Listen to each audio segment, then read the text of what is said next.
And well, let's get started. Ghosts are real. That much I know. Hey horror freaks, welcome back to my channel. My name is Samantha. If this is the first time here, don't forget to subscribe and hit the bell icon so you can get a notification every single time that I post a video, and I post every single week. So you can see from the title, this may come up as a surprise. Even I am out of schedule since it's Wednesday. I am supposed to be doing an all horror movie review, but instead I am doing a spoiler-free review of Scream 6. Now, I was so lucky and I am so grateful that I got invited to the press screening in my local theater that was on Tuesday. I was so damn excited. That was my first time actually being invited to a press release. And I am very grateful. Honestly, this type of opportunities, I am so damn grateful. So this is why I got the chance to watch this film before it released this Friday, March 10 in theaters. As you can see, this is going to be a spoiler-free review. I usually do them with spoilers, but I am not allowed to say any type of spoilers until next Monday. And of course, I didn't want to wait until Monday to give my first opinion and the general aspect of the movie, so I will be doing two. Today is the spoiler-free version, and on next Monday I will be uploading with spoilers, meaning that this Friday I'm going to be uploading an all horror movie review. Just for this week I will be switching the videos because I really wanted to talk about this film before it comes out. So saying all that, let's get into the video. I know that you guys are used to hearing me doing the summary and then saying the things I like and dislike. This summary is going to be very generic. I'm not gonna say any spoilers, and I will not be talking about anything that hasn't been shown already by the marketing team of the film. So anything that is not out there already, I will not be mentioning, and that includes some characters and the outcome, or any type of stuff that it hasn't been shown before because it counts as a spoiler. So this will be just my general opinion and a very generic and basic review. I will not be giving details or going too deep into stuff because I can't. So I'm just letting that very, very clear, because sometimes people complain that I don't give enough details, but in this case, I can't. The official plot of Scream 6 is that in this next installment, the survivors of the Ghostface killing leave Woodsboro behind and start a fresh chapter in New York City. Now, the film is 2 hours and 2 minutes, which I think that is the perfect time since this film needed some development into the story. Now, we are just a year later than the events of Scream 5, and now we have the survivors here on New York. Now, of course, we know that Sidney Prescott will not be present into the film. So now we have Tara, we have Samantha, we have Mindy, Chad, and Gail, since Gail already live in New York. And we are in college. Now, this resembles a little bit Scream 2, since just like Scream 2, we are outside Woodsboro, but this is the first time that we're coming to New York. The first thing I want to say is that definitely the writers, they took every single advantage of the city to bring the story and create something new. The chase scenes and the killings are very creative and very, very tense. Now, something I want to say is that the teasers and the trailers, they take out of context these scenes, meaning that you're thinking that something is going to happen, but when you watch it, you're going to realize that it's something completely different and it's a different outcome and situation. But definitely one of the most tense scenes is Mindy's attacks on the subway. This is something that is shown on the trailer already, so this is not a spoiler. We can see her being attacked. This was very tense. I had my heart almost on my throat because I had no idea what the hell is going to happen, because this film leaves something very clear.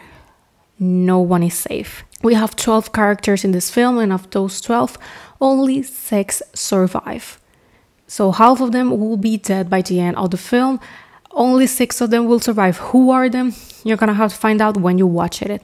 Another thing that I really like it is how brutal and violent Ghostface is. We have the convenience store scene with Tara and Samantha. This is something that was shown in the trailer. We have him with a gun. I really believe that works pretty well, that Ghostface has another weapon instead of just a knife. And for the scene, it worked very well. Unfortunately, it's the only moment that we see Ghostface with another thing that is not the knife, but it was brilliant. Now, talking a little bit about the opening scene, although I can't say much, I really believe that after the original opening scene with Drew Barrymore, this is the best one. This scene, it's so good because it starts as something very generic and kind of predictable, but mid-scene has a plot twist and it changes the whole game. So by the moment that it cuts to Scream 6, I was like, what? Like, I was already in shock. Like, I ended this film at the edge of my seat.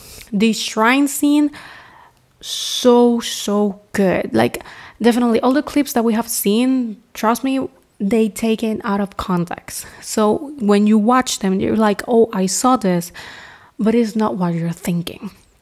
So definitely they did a pretty good job with that. Now, another thing is Ghostface itself and the identity of who it is.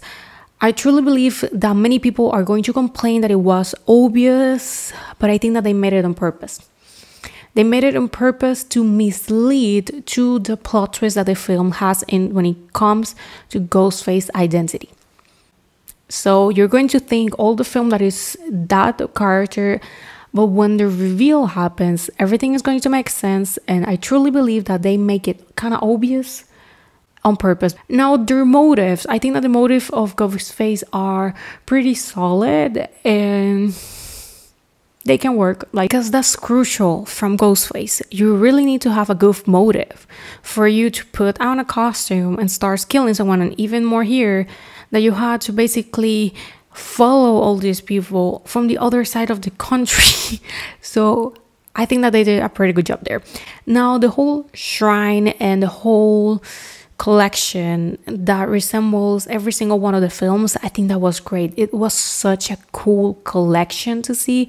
Has so many Easter eggs to the original and the other ones, and it's very cool to see. Also, the film has an Easter egg of Jason Takes Manhattan, something that I love it, because something that I said before is that I wanted to see that. Like, come on, you're not making this film in New York and you're not making a reference to Jason Takes Manhattan. Once again, Jenna Ortega and Melissa Barrera, they did an amazing job. You can really see how she has grown into the character. So I think that she did a pretty good job. Of course, we have Chad and Mindy, those twins. They are amazing. Kirby's return to the franchise, I think that people will be pleased. I really liked her. We have a little interaction of her and Mindy. Since they are both hardcore horror fans, it was a very cool and wholesome interaction. It's a very short scene, but definitely was very cool. Like, it was also seen to like breathe a little before the madness gets unleashed. So I think that it was a very good scene to include. Gail's phone call and her chase scene in the apartment.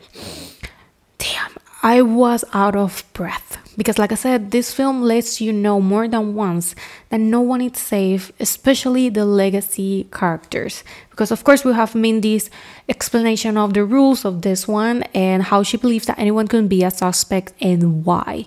So of course when it comes to Gail having her phone call, it's a very tense scene, but so good. I think that she did it so good. Honestly, I almost scream in the middle of the film because honestly I had so many emotions. That's something that I really like about the film. It gets into the skin. It really makes you feel something. I definitely believe that this film is better than Scream 5. I heard many people saying it and I agree. I believe that this film is not better than the original, but definitely is way better than Scream 5. And I like it, Scream 5. I didn't hate it. So I definitely believe that this one was a very good addition to the franchise. And in case that you don't know this, we're having Scream 7. It was announced and confirmed that we're going to be having Scream 7. They are going to be trying to start filming this year. But that popped up the question of what is going to happen with the characters that they survive. Now, there's many people that want Neve Campbell to return, but I think that the story was very careful with her legacy, and they were able to step back from her story and do a new story.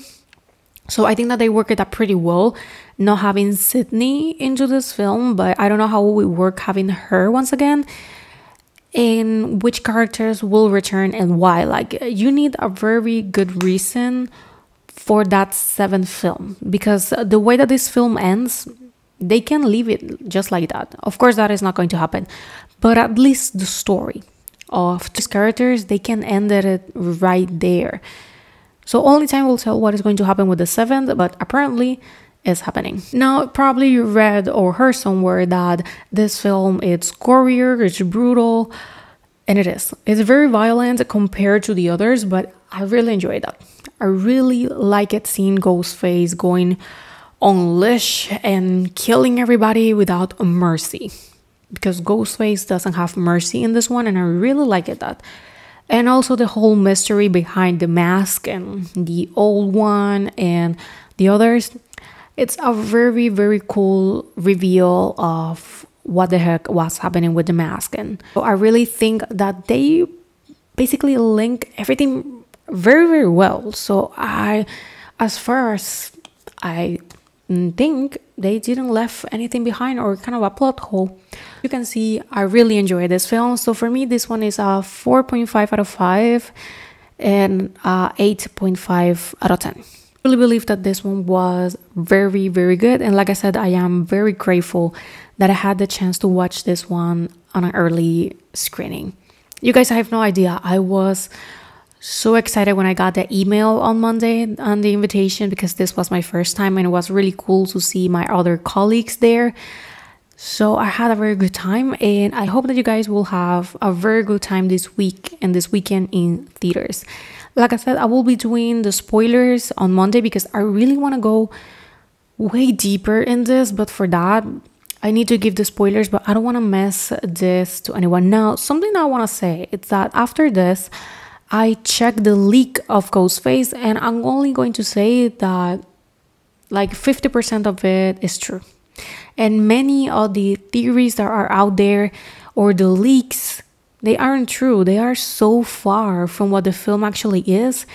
But something I do want to say is that some theories are making people have different expectations from this film. So my best suggestion is to not make your expectations around fans' theories and more around what has been presented by the marketing team, because I'm pretty sure that many people will be disappointed because one theory is not true. Like, there's one specifically that is 100% false, and nothing of that happens, and it doesn't even make sense, to be honest, in my opinion. And I know that people will be disappointed. But well, I think that this has been all. Thank you so much for watching. I hope that you guys enjoyed this film, and let me know which will be your ranking. For me, after this, definitely will be 1, 6, 5, 2, 4, and the 3. I have always said this. I don't hate the third one, but it's the one that I like less. But that will be my ranking. Which will be your order of the franchise? And well, I hope that you guys have enjoyed this, and I'm going to see you guys on my next video. Bye. It's real. That much I know.